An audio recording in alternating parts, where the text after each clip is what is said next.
Hello everybody, if you're watching this, chances are you don't know who I am or you do know who I am. But if you don't, my name is Marvin. I'm a professional personal trainer and owner of the personal training studio that you see me in right now.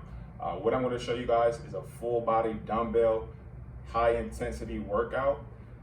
High intensity training is great for building endurance and strength.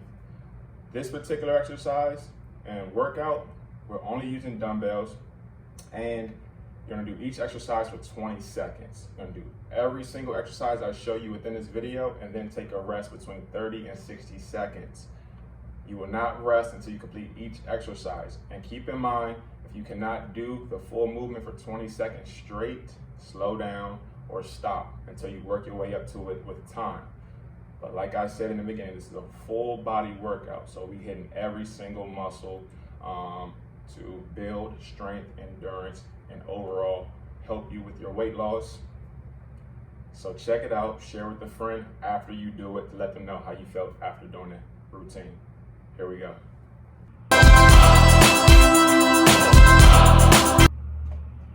Keep in mind, whenever you're separating sides, you're gonna do 20 seconds on one side, 20 seconds on the other side.